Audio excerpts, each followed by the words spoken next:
Hello everyone, welcome to Any Pluto. Let's start the video.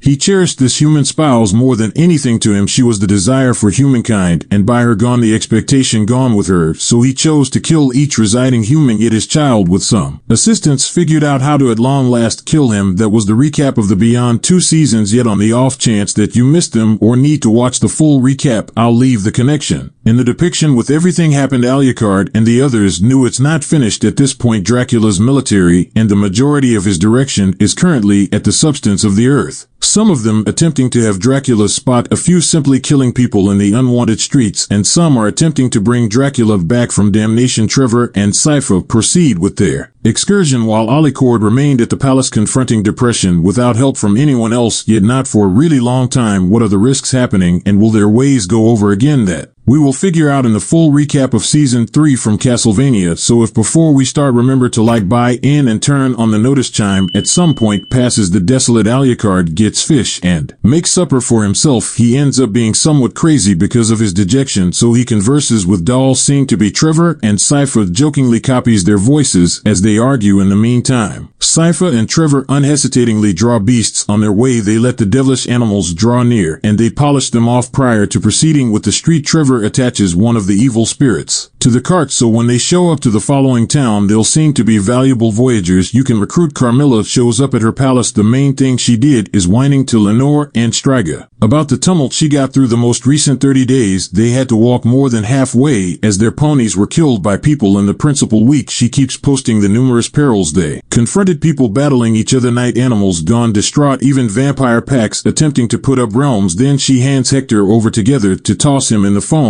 In a modest community, a man named Holy Person Germain deals over the cost of 2 apples when a cart shows up, pondering who it very well may be. He sees the night animal being hauled behind the cart and remarks, well, this is new. As Isaac nonchalantly strolls with a little multitude of night animals behind him, he leaves them outside. As he enters a shop show to an old visually impaired man, a man perceives Isaac as a produce expert. Isaac makes sense of that he's meeting since he heard the man has a huge transmission reflect. Anyway, the man uncovers he sold that reflect quite a while back. Rather, he offers a distance reflect which considers remote review yet not instant transportation. Isaac utilizes it to see Hector and pinpoints his area at Carmilla's palace. The visually impaired man doesn't charge Isaac for the mirror. Outside, Isaac finds men with swords requesting he leave the city. He guarantees that he will leave when he finds a boat. No, they say, and demand he leave promptly. Isaac serenely makes sense of that he was ruined, oiled by a solitary thoughtful gesture in the city, so he endeavored to be sensible. Obviously these men just show him disdain, and he won't commit that error again, so the animals devour those men at the port. A load up transport commander anticipate their next trip. The skipper is uninterested in where they're going, yet basically they head off to some place. He smiles at the appearance of an unusual man driving a swarm of night animals. My companions and I want a boat to take us to Genoa. Isaac says. The man signals to his boat and Isaac proposes he might take it. You could get the chief recommends who might cruise the boat. The commander offers he and his group will move Isaac for certain currencies with the commitment his men will not be heard. At Carmilla's palace, she spreads out the arrangement for her sisters. To their east there's 800 miles of region cracked by Dracula's conflict. They will take it and wall it and transforming it into an enormous pen for human domesticated animals. It will take a military, yet Hector the fashion expert can make one for them anyway. Moreno advises them that Hector will care very little about aiding Carmilla, particularly after the way she's dealt with him. Striga adds that evening animals are faithful to their produce bosses. They may very well be allowing Hector the opportunity to make his own military. Lenore hinders with guarantee that she will deal with it in Lindenfeld. Holy Person Germain energetically moves toward Trevor and rapidly brings up he perceives Belmont imprint. He makes sense of that he knew Trevor's family and considers what carried him to Lindenfeld. Belmont gives no responses. Then Holy Person Germain strolls over to the priests and inquires as to whether they've given more thought to his solicitation to enter the convent and fix their harmed books. At long last the priest excellent Holy Person Germain restricted admittance to the cloister in the wild by the palace. Alucard sends his 2 trackers. He rapidly incapacitates them before they inflict any kind of damage. He sticks one of them to the ground. She rapidly makes sense of they were not hunting him. The man plan to cover her while she comes down to converse with Alucard. The man goes to go along with them, and they clarify they've progressed significantly away for find Alucard. They presented themselves as Sumi and Taka. They were pursuing a vampire named Cho. They were captives to Where in Japan, and when she left to join Dracula, they had the option to get away, assuming Cho was with Dracula in the palace. Alucard proposes she likely passed on. Sumi and Taka bring up there are different vampires in Japan and they need more information to battle them. Subi inquires as to whether Alucard will show them. He cautions them it will be troublesome, yet they demanded he focuses on the sky and verbally processes that his mom would support him passing down the aggregate information he has. Alucard consents to prepare them, and Lindenfeld science fiction is becoming exhausted, so they choose to leave town. Unexpectedly, they find the adjudicator behind them and he requests that they go with him for tea at his home. Then the appointed authority requests to know who precisely they are. At last they presented themselves with complete names and uncover they are the ones who killed Dracula. He dismisses until Sypha shows her capacities, and the adjudicator concludes he accepts them. Then he inquires as to whether they'll assist with sorting out everything's happening in the monastery. He says to them that their town was hit by a pack of night animals. They figured out how to safeguard them, yet one bizarre animal jumped into the convent, tuning in from outside. The adjudicator didn't hear the hints of killing, rather he heard the odd language. He saw a green gleam from inside. The beast was conversing with the priests. Later the priests emerged with bits of the animal, and they couldn't quit crying after that. The priests would not permit anybody to enter the monastery. After some dithering, they concurred at Carmilla's palace. Lenore visits Hector and offers him grace, advising the gatekeeper to leave before she kills him for treating Hector so inadequately. Hector blames Lenore for putting on an act so he'll believe she's thoughtful. She presents herself as Lenore the negotiator. Among the four sisters, Morena is the coordinator, Striga is a fighter, and Carmilla is a visionary. She ventured just into the enclosure with a piece of cooked chicken, he says, thanks to her prior to yanking her arm, hammering her head into the bars. Lenore transforms into a haze of bats, effectively getting away from his hand. She retakes vampire structure, kicks him, then, at that point, tosses him against the wall. Holy person Germain strolls past gazing priests and into the cloister. Inside, the priests present to him a heap of books, saying he can begin his work there, yet prior to leaving he makes Saint Germain vow not to investigate anything past this corridor. Outside, Sypha and Trevor attempted to ask one of the priests a few inquiries. They are immediately encircled and told to leave. Before they do, they notice the image on their armbands. At Carmilla's palace, Lenore visits Hector again. He requests that she drop the decent demonstration he's just alive on the grounds that Carmilla needs a manufacture expert. Isaac got down from the chief's boat. He's quickly met with unfriendly men attempting to safeguard their city. Isaac endeavors discretion, yet met exclusively with dread, and requests so his night animal butcher a man and give him new material to make more animals. Outside Lindenfeld, Trevor catches the adjudicator on the stroll back. The adjudicator sees an image scratched on the town's entryway inside the convent. Holy person Germain clears his path through a portion of the books when he sees the priests leave, and he's led by saying Germain burns through no time. He extricates a little gem from his sack, holds it up till it sparkles with brilliant varieties. It's here, he says. He strolls through the convent, and the gem appears to direct him to a flight of stairs, prompting the seller. He puts a foot. The priest shows up before him. Holy person Germain apologizes, leaves, and runs into Sci-Fi. She saw that he's a performer. Holy person Germain rapidly gets some distance from her platitude. He doesn't like to examine it. He doesn't need individuals around understanding what he's truly equipped for. Code stops him and requests that he clear out as she recognizes an odd image scratched into the wall behind him. She sees that it's the catalytic sign for Saturn. Trevor shows up and sees the image as a similar one he saw before with the adjudicator. When holy person Germain keeps on playing coy about precisely the thing he's looking for, Trevor demands he went along with him for a beverage at Alucard's palace. He starts preparing Sumi and Taka. Sumi griped she can't draw near because of his long sword, and he cautions you ought to never draw near to a vampire. Ultimately, the battling degenerates into perky assaults, finishing with them three chuckling at the bar. Holy person Germain inquires as to whether they knew about the Limitless Passage. Essentially, it's an entryway to different universes, and some say it's an entryway for various degrees of misery. Holy person Germain was searching for the entryway because he lost somebody in there, and he accepts under the cloister made them more dubious. The limitless entryway in the very monastery that it might possibly have a night animal in their cellar. Lenore figured out how to draw nearer to Hector, asked him what he needs now after she got him some garments, a walk. He says she concurred, yet on one one, conditioned to put a chain on him, to which he miserably concurs. When he returned to a phone, he found a seat table and a few books Trevor and Sypha were discussing to assist with sainting your principal needs, while one of the priests scratching similar images they saw before on their lodge. Sumi and Taka got exhausted with all the battle preparing, so Alucard took them to the Belmont's home to share the information they accumulated throughout the long term. Isaac arrived at an unwanted town that simply has one witch. As a regular citizen, she enlightened him regarding the performer who controlled individuals' brains and utilizing them to fabricate his palace. The witch realized he's a fashion expert and remarks that individuals will say thanks to him, assuming he transformed them into night animals. Trevor and Sypha was following a portion of the priests while they scratched a similar image on each house. The Belmont pounds them and took one of them to the adjudicator to grill him. Holy person Germain at last figured out how to go to the storm cellar to see the entryway, yet rather he found an old spoiled spot full with images and blood. In the end, a residing cross-night animal at Alucard's palace. Takasumi, he accepts Alucard is keeping things away from them. They additionally accept Alucard is rebuffing himself for killing his dad. He remains at the desolate palace since it's basically as close as he can get to death, and they concur they ought to work on something for him at the appointed authorities' home. Trevor questions the priest for data. He uncovers that the guests addressed them to them shared an arrangement to carry damnation to their earth. Holy person Germain breaks into the room and reports they have a night animal under the cloister close to the vastness hall. The adjudicator concludes he'll accumulate his men and plans to go after the cloister at dusk, making a way for Trevor, Sypha, and holy person Germain to get to the night animal in the cellar. They went to the convent, yet it was past the point of no return. The priest draws a pentagram on the animal's middle and declares it is time. The sun sets in London field. The images around the town loaded up with fire before the homes detonate into mainstays of fire, copying the families inside. Isaac bursts into a town of individuals with gleaming green crowns demonstrating their subjugation to the performer. In Alucard's palace, the vampire lies fretfully in bed, unfit to rest until his entryway opens. Sumi and Taka go into his room, reporting it's the ideal opportunity for your prize. Each of them three alongside the two in Carmilla's palace starts to take their material and rehearsing Satan's tango in Lindenfield. The priest gazes in fear as an entry opens and little animals fly out of it, followed by a lot bigger ones. In the supernaturally oppressed town, the people with green crowns start drifting up high. A gigantic circle of human body structures over the town and start sending off individuals as cannonballs into Isaac's military. Isaac figures out how to arrive at the pinnacle and went to the fundamental room where the entertainer is. Isaac arrives at the highest point of the pinnacle and runs towards the old performer and kills him. In Carmilla's palace, Lenore holds Hector. Let me know your psyche, she says, and he does. She discreetly slips a ring on his finger and requests that he guarantee his devotion, so he likewise does. The ring shines then, at that point, horrendously crushes his finger. At Alcord's palace, Sumi and Taka unobtrusively slip for strange, restricting his whole body. They then attract blades above him. Lindenfeld, Sypha, holy person Germain, and Trevor at long last arrived at the cellar. They see the night animal with the state of human countenances covering its body, and profound inside the door is hellfire. And as we investigate what's inside, there's an old home where Dracula embraces his significant other. Isaac heads to the storm cellar and finds the wizard's transmission reflects. Germain gazes through the entryway into hellfire. Before he endeavors to close it, night animal liberates itself and fires a fire through the monastery roof. Evil animals start walking out of the entrance. Trevor asks Sypha, do you have my back? Generally, she says. Holy person Germain races to the entryway and starts to close it. Subsequent to killing a few beasts, Trevor encounters the one that opened the entryway while holy person Germain battles and neglects to close the door through it. He sees Dracula embracing his significant other. Holy person Germain acknowledges he have no control over the gateway except for the night animal can. He jumps onto the animal's back and puts the gem on one of its eyes. Dracula and Lisa turn and gaze as they can see through the entry. He lifts an arm towards them, yet holy person Germain rapidly yells for the animal to show him what he needs to see. Unexpectedly, the entryway's view changes to the young lady holy person Germain looks for. He rapidly yells for Belmont to kill the animal, and he does. They see holy person Germain in the gateway yelling, thank you both, I'll see you again. The gateway closes as Sypha helps Trevor out of the room. In Alucard's palace, the vampire battles against Sumi and Tonka's limitations. They blame him for deceiving them and swindling. They will kill him, get the palace to move, and construct their own realm. He begs them to comprehend. They raise the swords, yet their throats are cut by Alucard's flying